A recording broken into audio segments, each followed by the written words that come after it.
Okay, hello and welcome everybody. We have Alex and we have Apollymi here, and Apollymi is doing basically the physics course of this spiritual lesson and has wonderful questions, and I think this dialogue is going to be exciting. Please go ahead, Apollymi.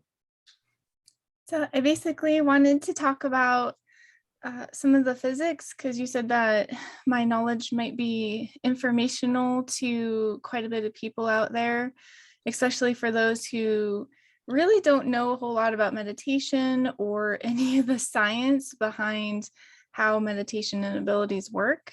So I kind of wanted to talk to you about going over notes and everything of seeing if what I have is actually going to be usable out of beta course, or if I'm going to have some instruction on getting everything attuned. So.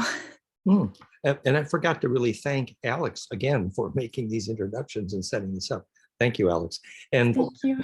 I'm fine if I'm not going to speak at all. If you want to just mute me out or. That's okay, but it makes the dialogue colorful. It's all good. But Apollymi, I'm particularly grateful because, we're also trying to line up the cosmic spiritual school curriculum, as it were. There's our task, especially hopefully for young people and for people interested in the relationship of spirituality to science. So your interest in creating a curriculum in that regard is very useful. Please proceed. Go ahead. I don't know if you got my email with the first 6 or some of the 6 lessons. I did. I was Okay. just looking at my text window, actually. Yes. Mm-hmm. Apparently, I sent it to the wrong email at first, and then you sent me an email, and I realized that I had sent it to the wrong one. So I didn't know if you had time to look at that or not. I did look at it some. So you had some text, for example, about how to enter lucidity and dreaming and things like that. Yeah, and our terminology is a little bit different, so it might take me a little bit to figure out the translation.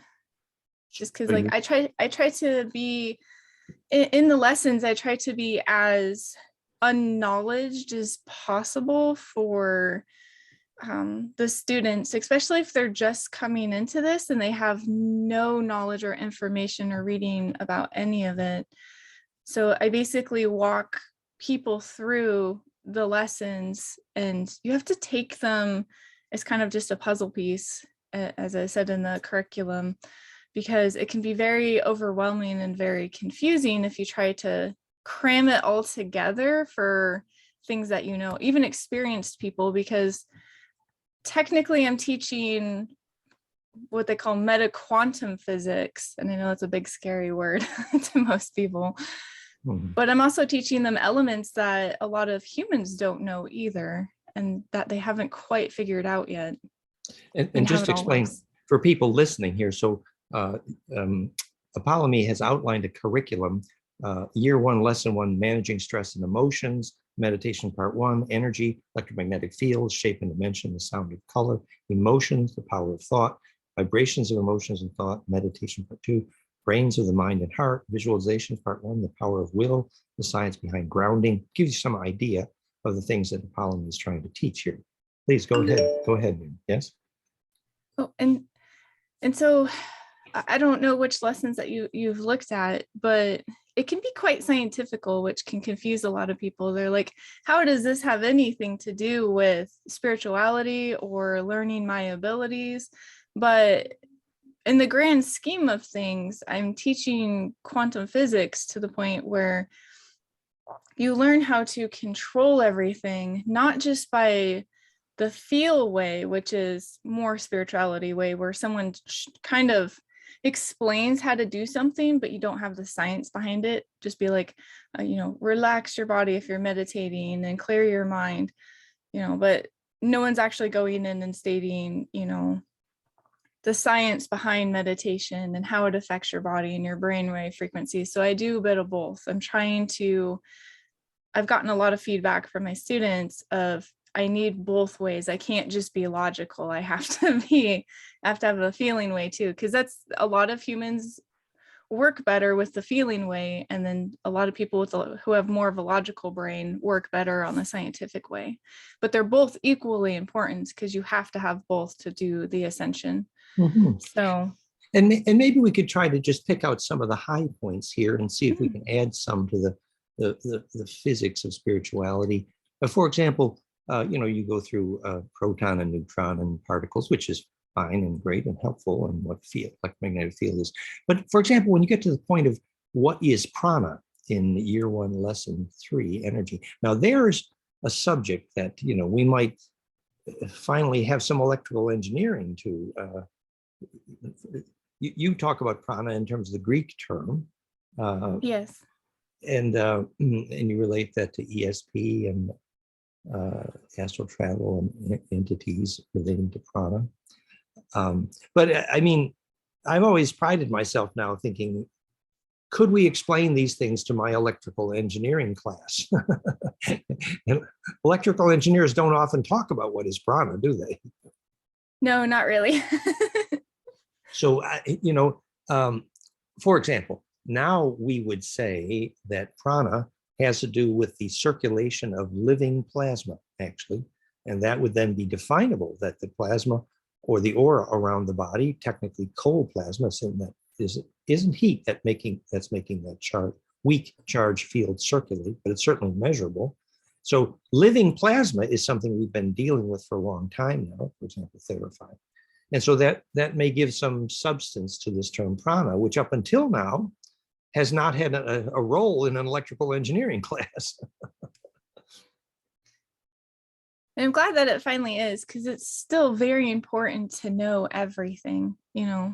especially when you start getting to the, your abilities. And by the time year 1 students are ending, this is my 3rd go around for the classes. I've had people who had no experience whatsoever. My roommate is one of them. He had no understanding at all of any of this, and he can now subsequently start using his energy on the 3rd dimension. Getting it to the 4th dimension is pretty tricky, which is technically where we are on my standpoint for dimensions. And later in year 2, I go over that to understand the fullness of the dimensions, because I count source as technically 0 dimension, and then you go up from that. So, well, and again, if a conventional electrical engineer wanted to have a conversation with you about that, I think there actually is finally a way. Now we know that when a sufficient number of harmonics show up in the frequency signature, for example, of the heart or brain, that the addition of additional harmonics identifies immune health. Harmonic inclusiveness equals vitality and heart rate variability. But interestingly, the next harmonic that shows up, for example, in your brainwave when you have bliss, and your EKG when you have love, we've measured that, equals specifically when the next axis of charge spin has been superposed. A bigger donut is rotating around a smaller donut. And then we come to the idea of the next dimension, quite literally. And further, we now know that you can't, past the tetracube symmetry, you can't superpose another axis of spin unless you use golden ratio and make it pentadodectic. So the golden ratio is the definition to all axes of superposed spin past tetracube, which, for example, happens in DNA, which I have some dimensions there. And that's exactly what makes a longitudinal wave coherent, which relates to all the language we have about what it's like to operate in the next dimension, longitudinal coherence. So I'm just suggesting, when you try to talk about the next dimension, and if there happens to be a skeptical physicist in the room, maybe you'd have some ammunition.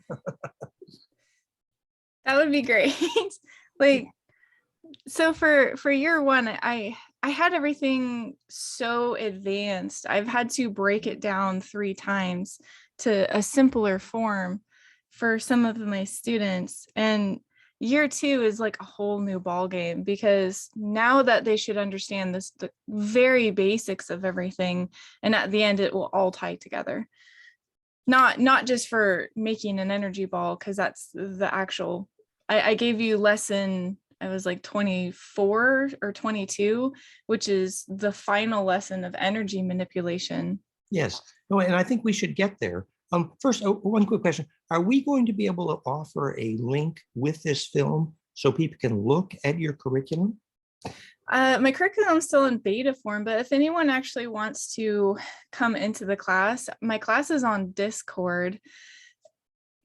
and it's a private server. So if anyone has wants to join, it's still in its rough form. I'm trying to get everything done and ready, which especially if I have Dan's help here, which would be very grateful.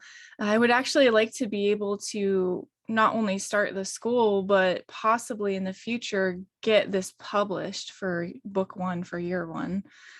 That's great. So we'll at least have a link, if not at least your email, so people can reach you and join. Because obviously, for example, I'm on Discord. It's not a problem, and that's a great place to have a discussion curriculum for a school. That's a good thing. So let's just say that we're going to put some link here that people can actually contact you and join this curriculum.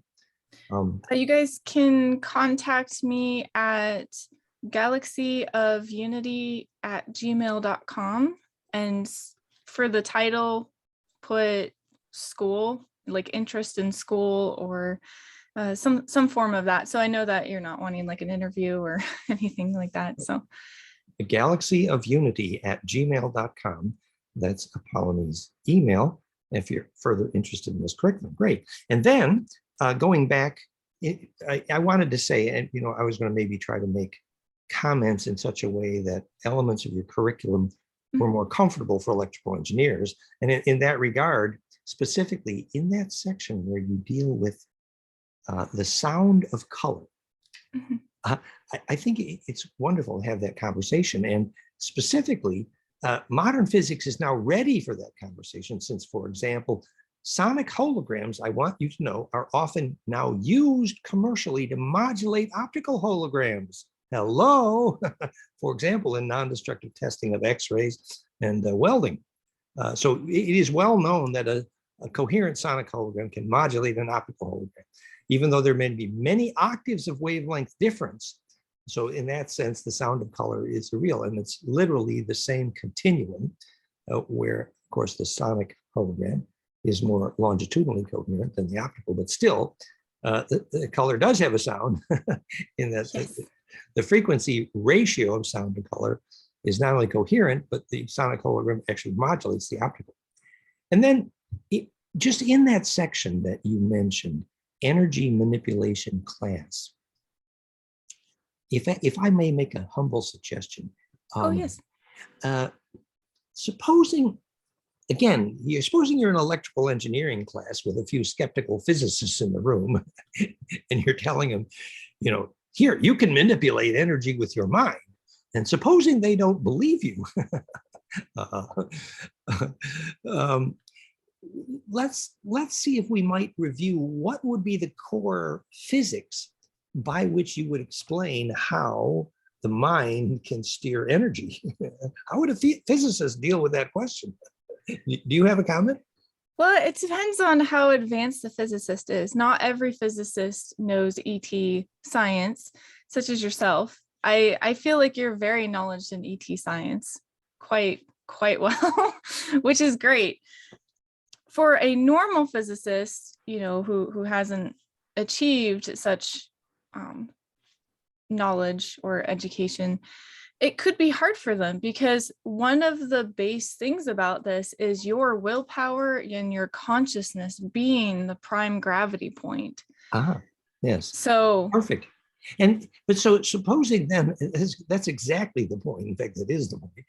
The gravity point is literally the point of lowest pressure, literally electrical implosion. That's the whole subject. We've said that what Einstein didn't know when he couldn't figure out why an object fell to the ground, the reason he didn't figure it out was because when the charge is imploding down the vortex, which is, for example, how hydrogen is built, it collapses perfectly by golden ratio fractal conjugation through the Planck threshold, which is the equation for hydrogen radii, and the charge inertia then propagates longitudinally through the speed of light.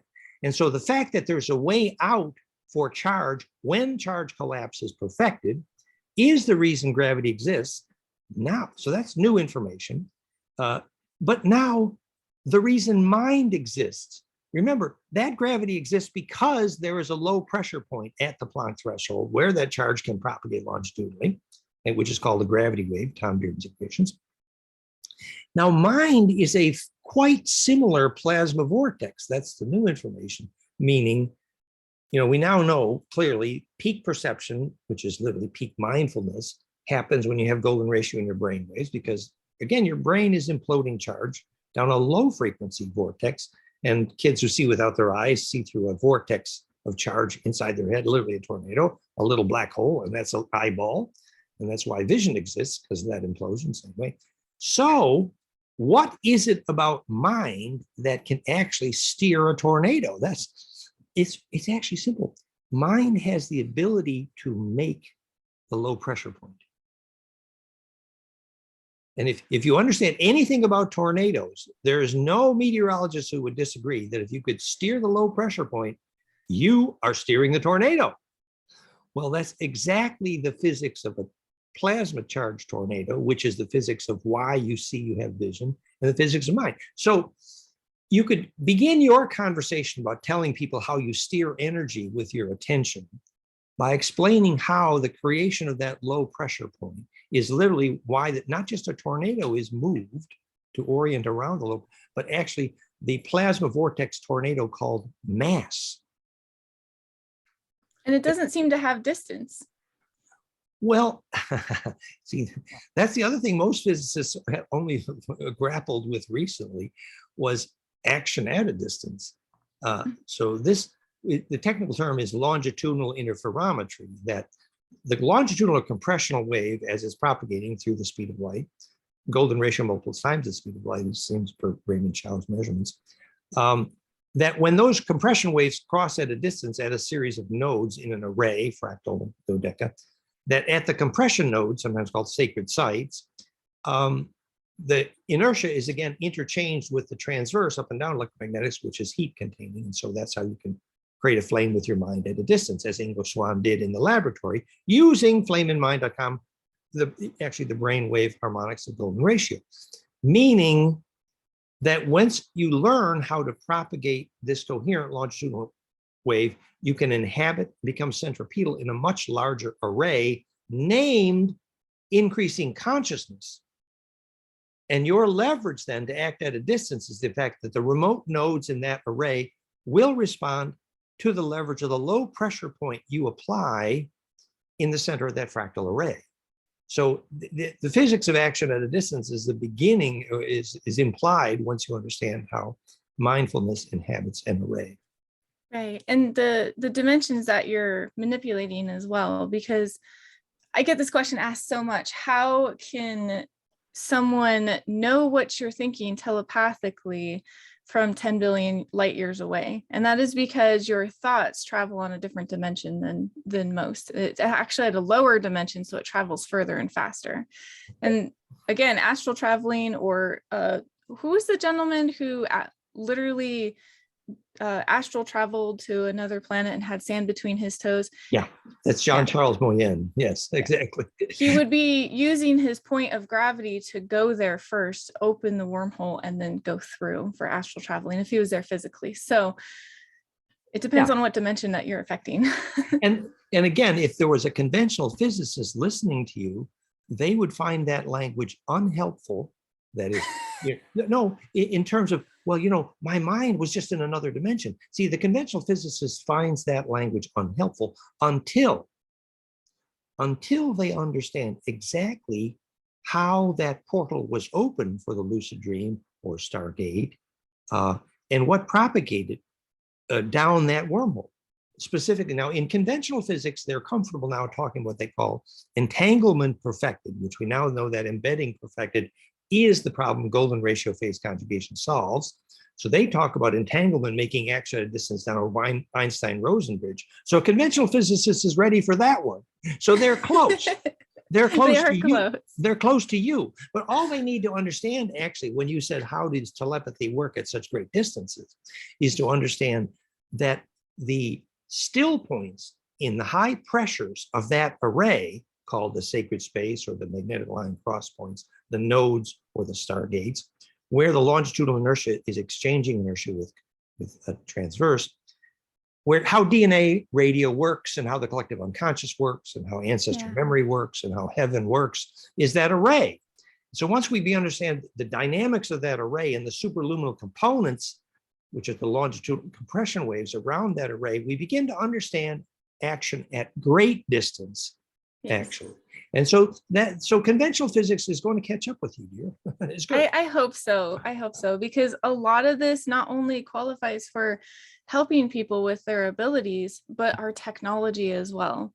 Exactly. Yes. And Right. go ahead. Go ahead, Alex. I want to understand the longitudinal waves as comparatively to other something that we could compare it to. Is there any diagrams you can show us that could illustrate that a little more? Yes, all the animations are at fractalfields.com/conjugate mind for the difference between longitudinal and transverse. And we could dig them out, but just briefly, it's very simple. A compressional wave, sometimes called longitudinal or scalar, the change in pressure, compression, is traveling parallel to the axis of propagation. Whereas a transverse wave, the up and down wave, the vibration is traveling perpendicular to the direction of propagation. So for example, almost all sound waves are primarily longitudinal, whereas almost all electromagnetic waves that we use for communication, we use only the transverse component because physics, frankly, doesn't have a clue of how to pick up and receive longitudinal waves, and therefore mindfulness, and therefore gravity waves. But so once you really begin to think about what a compressional or longitudinal, sometimes called scalar or torsional wave is, and it's true, in a wave in an ocean, some portion of that wave is longitudinal and some portion of it is transverse. But for example, in a tsunami, it's traveling at 600 miles in the ocean, in the deep ocean, and the boat on the surface doesn't even know that it just went by. That is the longitudinal component. However, once it reaches the shoreline and it bounces on the side of a vortex cone, and the longitudinal component is translated in vorticity to an up and down component, it's because of the curvature of the shoreline bending the longitudinal into the transverse that the tsunami can kill you when it gets to the shore, because then it's a vertical wave traveling perpendicular to the direction of propagation. So all waves have some of transverse and some of longitudinal, but the primary inertia of a coherent longitudinal wave can go farther and faster. And in fact, that's why DNA radio and gravity waves use that. And for the way that I'm teaching things, humans don't have the ability to pick this up, but even in the lower dimensions, and I'm not talking about like negative, well, for science, negative, not emotion, negative dimensions, every frequency has both of those waves, all of them. Some are stronger than others. Well, and it's true that any frequency can have both a longitudinal and transverse component. The thing is, for example, in your aura, in most cases, your aura is not compressed or dense enough to radiate a longitudinal wave coherently. For example, most people aren't ready for lucid dreaming. However, if you spend your days gathering charge in your aura and your aura becomes more spin dense, then at the center of compression of the aura, more of that transverse inertia is translated into longitudinal and spits out at the Planck threshold and spits out a coherent longitudinal wave, which is specifically what enables you to lucid dream and to take memory through death. The ancient Ba from the Ka and the Kesjan body and the Kingful light body. Right. And for my students who are watching, literally when I tell you that, you tell me you're having issues astral traveling, because my students learn lucid dreaming is astral traveling. Again, terminology difference. That your aura has to be strong enough to protect you. It has to be strong enough for your soul to actually, your astral body to leave your physical body to go do whatever. So when he's talking about the charge condension, that is making your aura strong enough for your astral body to leave. That's right. And that's why at the moment of death, you have your whole life passes in front of you because you need that compression in order to propagate well. And that's why if you breathe coherently, as Russ was saying in our last gathering, then you're more likely to be able to enter lucidity in the dream, because as you breathe that slow, coherent Mayer wave 10-second breath, your aura gets more and more dense and is then prepared and coherent enough to propagate without your body. And additionally, there's that famous silver cord, which is the Yes. connection between, and there is a fragility there, and there's a reality to having your aura coherent enough. Which is why breathing exercises and meditation is so basic important. Exactly. I And get so much flack from my students. They're like, meditation's so hard. I can't focus enough. I'm like, you have to practice. You're not gonna be a monk master in like 15 minutes. I'm sorry. It takes time, but it is the most basic core component that you will ever have. that's right. And that low frequency coherent breathing, there's 100 ways to study it and learn it. That very inexpensive ithrive.com, ithrve.com, with just a simple little pulse sensor. That's just one example. But for example, when you learn that 10-second breath, that's literally the Mayer wave, the most important frequency of the blood, and the most important LF component of heart rate variability is the same 0.1 hertz. And that is the beginning of the spine liquid pump, motor sacrocranial of kundalini. So learning coherent breathing is absolutely, and any yogi knew that. And as for, what was I going to say? So once you get your aura strong enough and your meditation down, you can actually start to, what people would learn more about taking control of their chakra lines.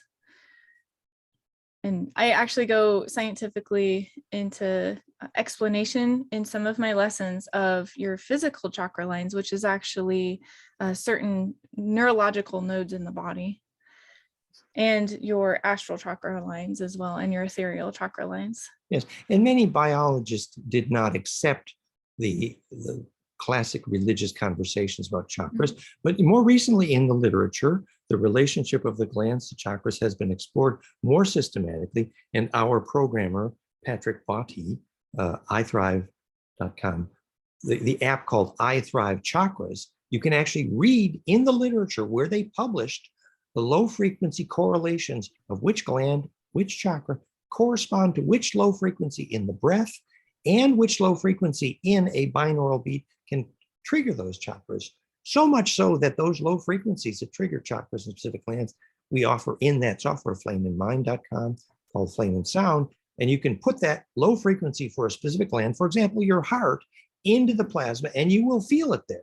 And I'm not saying you need our gadgets to do that, but I'm saying our gadgets are a demonstration that the physics is real.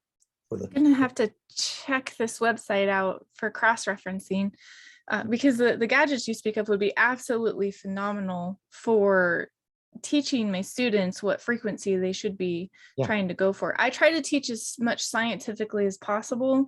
My main goal is to actually start a physical school foundation with the community, because it is so much easier to broaden your reality when, anyone who picks up a book is like, oh, well, this might be true.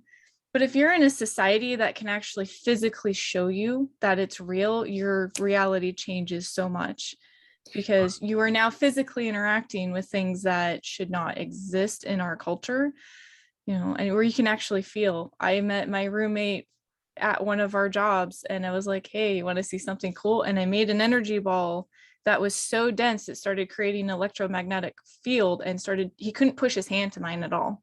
And it freaked him out. He was like, that's so cool though. How did you do that? And then he became my apprentice. So he didn't even worry if you were wiggling your nose or no. I could offer, because I have a primary certification with Montauk Chia, who Dan knows, as a level 1 instructor in the Taoist meditative practices. And there's a series of them in the primary way that I think are really important for young people to understand. And much of them have to do with regulating their emotions and their sexual energy action, first and foremost. Yes. Because they don't understand how to use their emotions or their sexual energy. It causes a cascade of overflow and problems in their energies. And Dan would speak to that on the kundalini circuits and so forth. Yes, and the microcosmic orbit, as Montauk Chia calls it, relates to kundalini, because actually the placement of your tongue at the back of the roof of your mouth, for example, initiates a circulating phonon wave relating to what we were just talking about. And that kundalini biophysics is literally sexual energy as it's pumped from the tailbone, etc. So that all fits together beautifully. And by the way, yes, the dream here is the cosmic spiritual school for kids. We have JediSchool.science, and we're reinventing fractalu.com right now. We're adding NFT. Be on the lookout. There's going to be an NFT launch. NFT, hundreds of drops of different training courses with the NFT at fractalu.com. And this would be a perfect intro to lots of that. And I think we should also mention that Apollymi hasn't mentioned here, but in fact, in our previous course, has tremendous experience personally in the secret space programs and elsewhere in dealing with extraterrestrials, where she has learned these lessons the hard way. Yeah, it wasn't easy. And that experience is valuable. And the fact that you can still smile after all that drama, that's a good sign. Well, I've had good interactions and bad interactions, and I don't know, maybe it's my personality type, but I mean, growing up with having everything horrible happen to me, you know, whether it had a reason or not, I try to step back and look at everything and been like, okay, is this something that I could have done better? I try to learn from my bad experiences instead of just letting it chain me up and drown me, because it doesn't get you anywhere in life. And you just have to kind of learn and let it go and move on. And letting go is the hardest thing I've ever had to do. Yeah, that's beautiful. That's a lesson for everyone. And if we could add even something to the physics of that conversation, which might be that, in effect, this idea that you can lucid dream after you've digested your day. So, you know, the spiritual practice was you run your day like it was a movie playing backwards. And if you can watch the movie without interrupting the movie before you sleep, which is the compression exercise, like what happens just before death, what that means is you've emotionally digested every experience. And what that means is you've compressed and distilled every interaction down to a pure principle of that which could serve the collective survival memory. And everything else is not important. So, which is to say, you've distilled into pure principle all of the relationships of the day, which means anybody who, for example, who might seem to have hurt you, in fact, if you saw what was inside their head at the moment, you thought they were hurting you, when in fact they had all this drama. And suddenly, this is called the collapse process in psychotherapy. And the collapse specifically means implosion, which is digesting every experience to the point where it's distilled into pure principle. And that information can implode and be compressed and distributed. And that distillation process means you've collapsed your day. It's not unlike a family constellation therapy. And so you really, that compression process, go ahead, please. Well, it's kind of weird that you're mentioning this, because when I was younger, I went through the worst stages of my life, through the super soldier projects and the Ashwet projects, and, you know, working with the dark Dracos and being tortured and stuff. But I would spend like 5 hours a day just in my room compressing everything. When I stopped that, when I became, you know, an adult and went to college and all this other stuff, I stopped doing it. And I've been living a world of turbulence for the last 15 years. And now I'm like starting to think, well, maybe that's my problem. Because I was so calm and collected as a kid. Like I would have all this bad stuff happen to me and it just kind of shrugged it off. Yeah.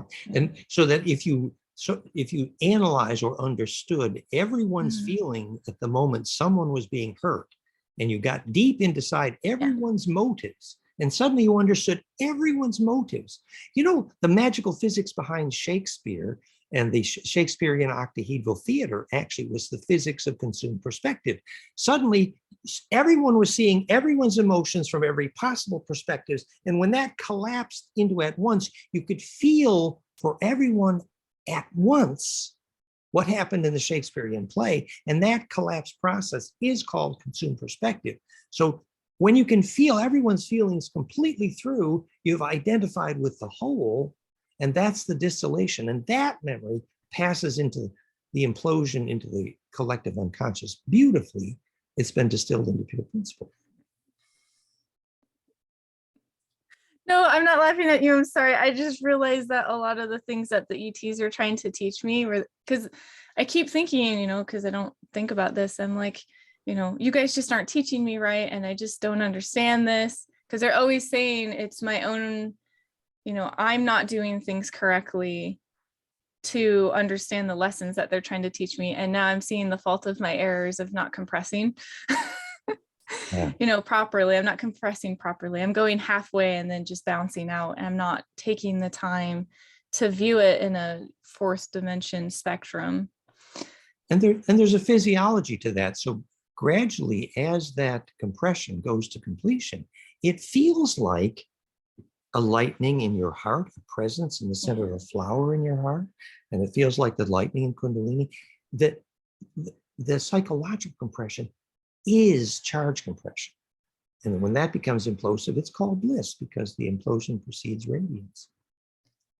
So even though I'm not like compressing my thoughts and day fully, how is it that I was still able to reach the next levels of ascension? A couple of years ago, I hit the 7th level of ascension, and then I purposely fell back down again to try and learn how to do something, the same thing a different way for my students.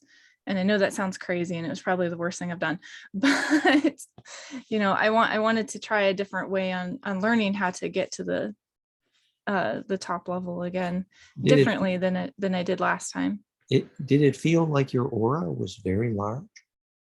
When I hit 7th level of ascension, which for the Starseed project is the top tier level that you can get,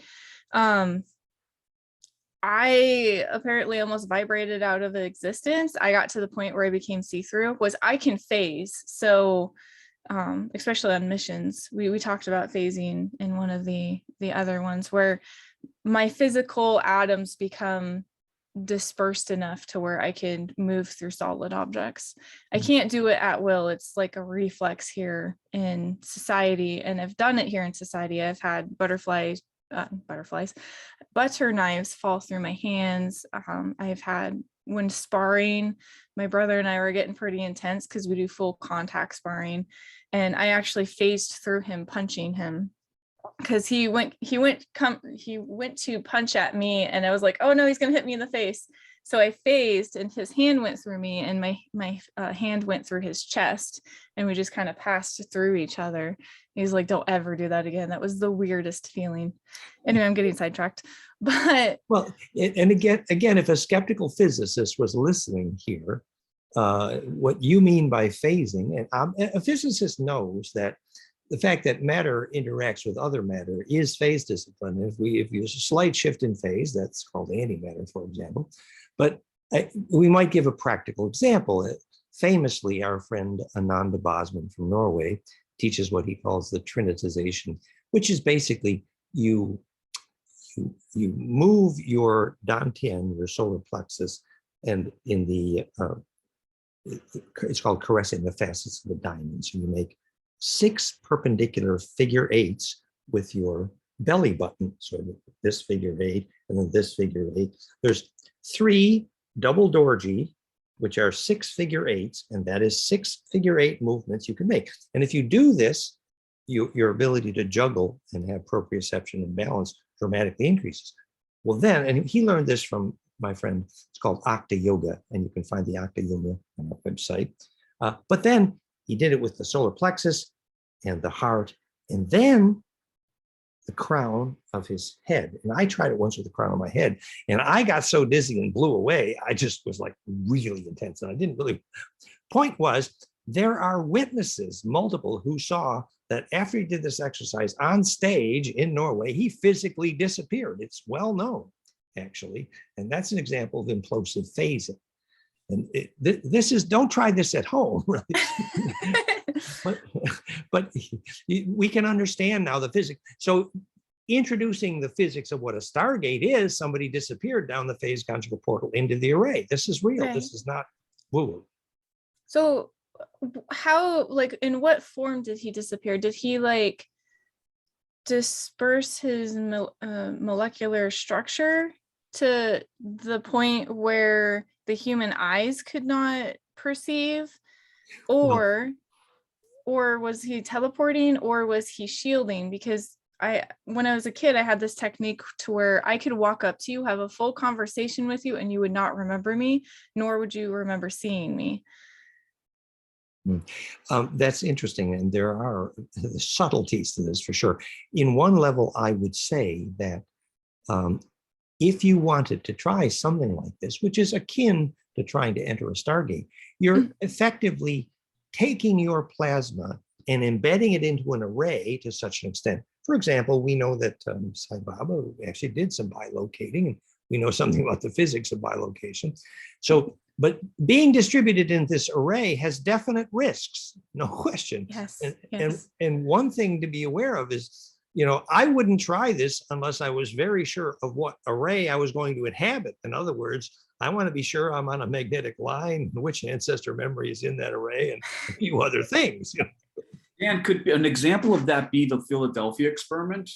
Well, yeah, it actually was shown. Bill Donovan was kind enough to point out that actually the bar in, I think it was Philadelphia, I forget where it was, but the point is that the place where most of the time traveling sailors on the Philadelphia experiment showed up when they were time traveled out. And by the way, it was a implosive magnetic cabling around the boat, which they didn't phase conjugate quite properly. Johnny von Neumann literally went insane. That's another story. Point being, where the soldiers, most of them showed up? They showed up at the bar they were all dreaming of going to party the next weekend. That's where they showed up. And you know why? Because that's where their yearning pointed them. Tells you something about inhabiting arrays. Well, and the way that I phase, I still have the same dangers, because you could actually materialize in a solid object. Oh yeah, and they did too. They materialized they did. back in the hub, and a lot of them died. Well, and your bio aura, all of your chakra auras and everything have to be strong enough. There was only 2 people on that ship that walked off. That most of them either went crazy, some of them were frozen. It's a messy story, and I knew many of those people, but I don't think we want to go into the details here. Yeah. But what's clear is the send point and the receive point have to be perfectly tuned for a Stargate to work. But the beginning of that information, like when the Indian maiden disappeared in Maid of the Mist in Niagara Falls, near where I was born, she knew that there was a beautiful array there to inhabit.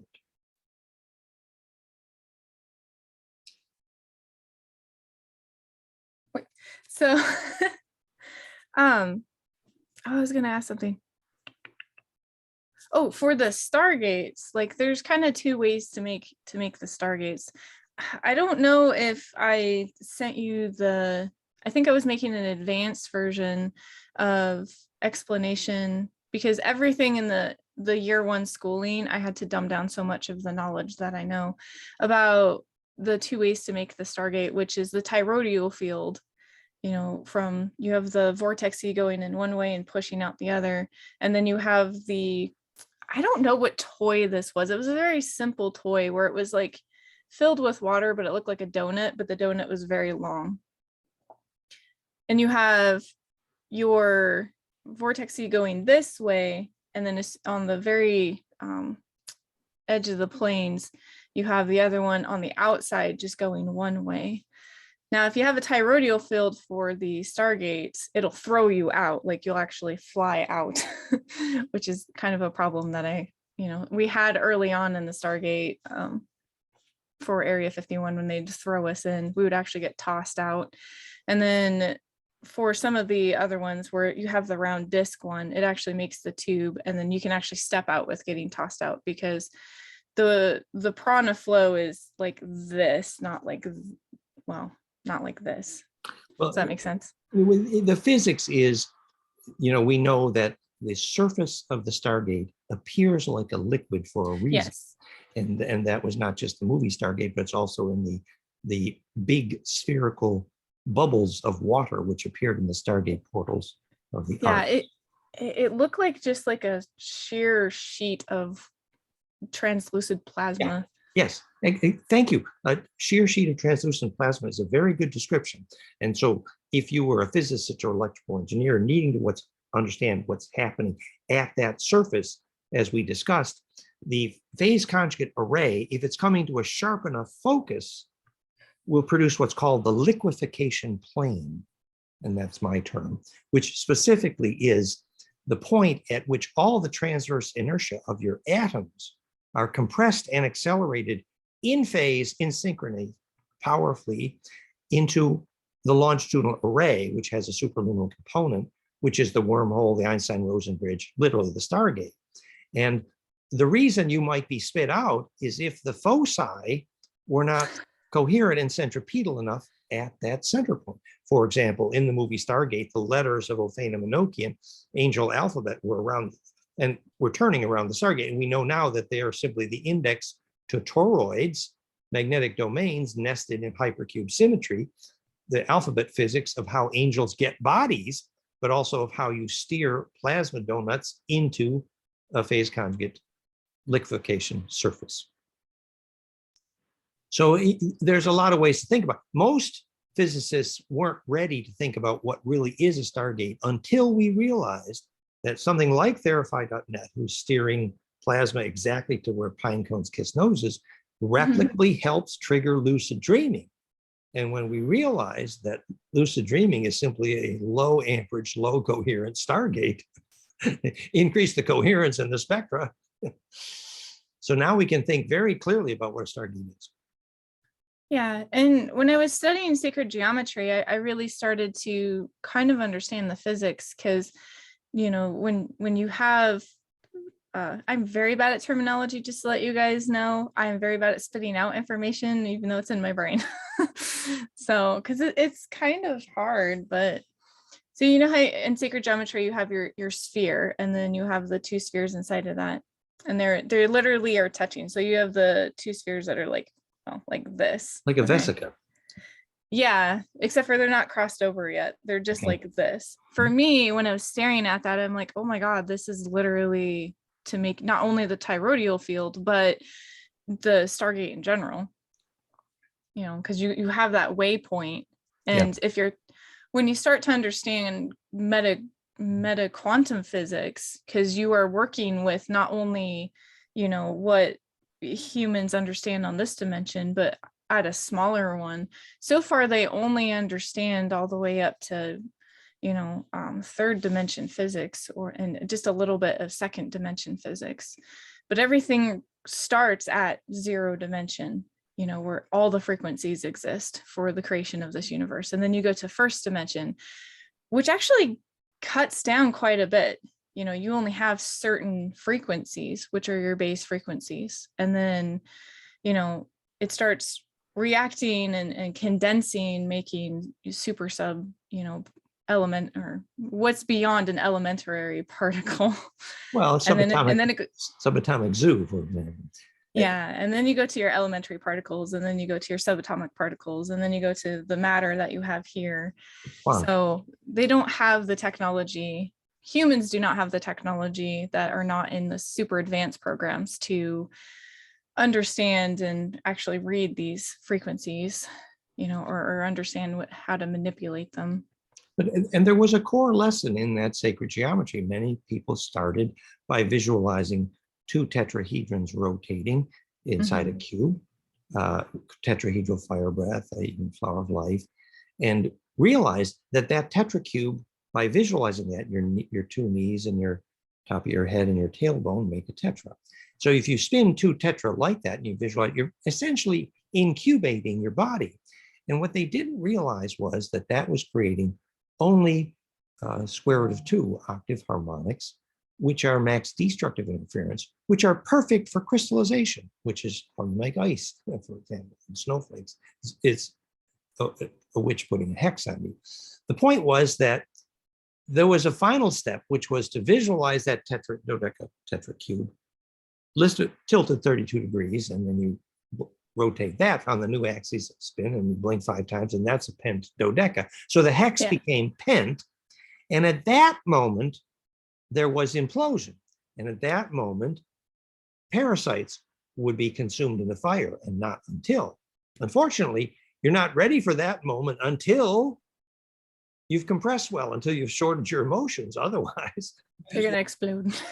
Well, you get dizzy. That's why vampires burn in the sun. Exactly. That when you have implosion, that fusion at center is inherently sorting into phase, and anything that doesn't have shareable intent can't go through the center of the fire. So that will sort the parasites in your aura when you go from hex to pent, but don't try it until, so you know, which is to say, whether it's bliss or death or a lucid dream, the same physics is required, which is the collapse process. Right. Which kind of also takes it almost back to source, because source is a sphere. Yes. Well, it's a metaphor for that what inhabits the center of the plasma vortex at the place of max compression and max spin is that potentially infinite spin density of the array that goes virtually forever. And that's why the Native Americans called it the Great Spirit, and they call it the Great Cosmic Intelligence and the Great Mind of God, as it were, that is actually a real phenomenon to think about, that you become of interest to that great collective intelligence when and if you have distilled something that's of a service at that level.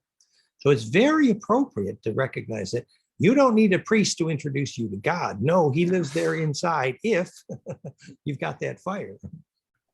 And I've also realized that when sacred geometry gets closer to, when its symmetry gets closer to a sphere, you get closer to source as well.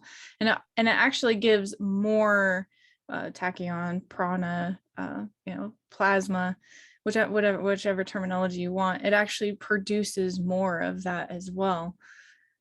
Well, and I was there when Ken Killick invented the word tachyon, he took the word from James Joyce, but he took it to mean that which was faster than light.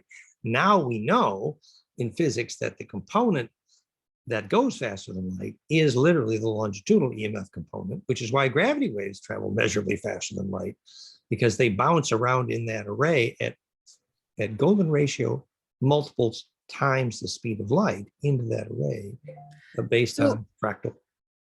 Have you guys figured out the polar opposite of the golden ratio, which is the silver ratio? Have you guys looked into that yet? They do talk about other ratios, but I don't know if I'd call it the polar opposite. I don't know. It's so I explain it in my lessons of silver being the magnetic polar opposite of the golden ratio. And this usually just means that it has its own, it is like, for sacred geometry, it's like the silver and the gold are the fullness of the sphere. And then this two spheres split off. You have your gold ratio and your silver ratio. And it becomes the positive and negative aspects of just prana itself. So it ties a lot to gravity and that type of physics, but it can also have the same physics as the golden ratio, but on its own harmonic basis. I think, and that's the physics that humans don't understand a whole lot yet, that ETs do. Well, we'd like to see your equations for that. I think it's creative. One thing I will say is the Pleiadians told us it was critical we start using base 12 mathematics to relate physics wave mechanics. And later we found out that in base 12, golden ratio doesn't require an infinite number of digits to express. No. So there are some invert functions here. It's interesting. Yeah, it's kind of complicated, and I go at a very slow understanding of it. I don't go into too much detail until year 2. They just need to know that it's there, because when you're making an energy ball or using your abilities, you're using this mathematics already. It is literally a twin to the golden ratio. And maybe you give some examples of what your graduate students are going to accomplish. It depends on, I usually stop at year 2 because I'm not that advanced for, that's like year 1 is elementary school, year 2 is high school, and then after that, I haven't gotten that far. Because in year 1, by the end of year 1, you should know the rough basis of the golden and silver ratio, whether you don't really know the mathematics, but you know how to use it in your abilities. I don't really go to really into sacred geometry until year 2. Year 1 just needs to focus on getting control of themselves and getting control of their aura, their environment, that sort of thing. So they should be able to make an energy ball by the end of year 2. I had a whole bunch of energy training exercises of ice and fire and wind and all this other stuff, because you use the same basics to manipulate those energy sources. It's just a lot more condension, and a lot of my students weren't ready for that. So I put those exercises in year 2. I noticed that in the mathematics literature, silver ratio is related as 1 plus the square root of 2, and which basically is how you convert the square root of 2 harmonics of a tetracube into the golden ratio. So if you put the 1 plus the square root of 2 is the beginning of the equation to express 1 over 1 plus the square root of 2, which is the golden ratio. So the silver ratio is halfway between the golden ratio and tetracubal symmetry, actually, if you just look up silver, which is very interesting. Yeah, it's literally, it all ties in together. But the physics that go with the silver ratio, humans are having a hard time understanding, but it has to do with a lot of, the technology that they're missing as well. Well, geometrically, if that's true, 1 plus the square root of 2 is a transition point between simple square root of 2 ratios, which is all tetracubic, and golden ratio, which is 1 over 1 plus the square root of 2. So it's a transition point between incubation and implosion, literally. Yeah, they're literally going to coincide with each other. Interesting. Well, that's colorful. Cool. Well, so is there any other way we can serve you as you develop this curriculum? We could continue this conversation later, another time. This was an introduction. Yeah. Well, I mean, like, obviously your feedback is super huge for me. I mean, for all we know, you could be 3rd year's teacher and then be ready for your all of your stuff. Because like I said, your ET knowledge is actually quite advanced. You're above, technically, I'm sure that you're more educated above me for the terminology. I don't know human science. Everything that I have been teaching in my lessons, I had to learn. So I had all this ET knowledge, and I had to start looking up what humans understood to translate all of this, because, well, I didn't do that great in high school, but Well, that's why we're offering here, making suggestions on translating some of that language, which teaches the discipline of spiritual practice to young people, and translating that into electrical engineering. We're happy to help make that consult possible for you. That's a wonderful thing. And I wanted to say, in terms of advanced ET knowledge, the specific thing that I think we've identified is how very large plasma intelligences propagate, called the 9, which now we know is Thoth. And Thoth, this language, was the caduceus of Hermes, which is phase conjugation. So once we begin to think about how advanced plasma intelligences propagate, the film we made about the 9, then we can understand in a much bigger context ET histories, because we're simply trying to grow up and become a big plasma intelligence. Yeah. Perhaps I commissioned myself to bring a mantoid teacher to our next Zoom meeting. How's that? Oh, that'd be interesting. Interesting. That sounds colorful. Cool. And meantime, Apollymi, congratulations on working on a curriculum for young people about science and spirituality. And we'd love to help. And let's consider implementing that also as part of, now we're reinventing fractalu.com. And we want to actually do another film series on JediSchool.science. A school for Jedi actually is, the raising of the Jedi simply means ability to project plasma, becoming plasma projected, which is exactly what you're talking about. And one more little heads up here. There is an upcoming film we're planning for the Harry Potter aficionados entitled, Harry, I just found the real Philosopher's Stone from Nicholas Flamel. That's going to be the So we're trying to reach the young people, and working with you is great, Apollymi. And thank you, Alex. So call me again. We'll have more fun. And we're going to put your connection then in the link below this film. Thank you. Hey, thank you. Blessings. We talk again soon. we keep working on this curriculum. It's a beautiful thing. Thank you. Thank you. Blessings. Bye. Talk soon. Bye. Bye. Be well and prosper.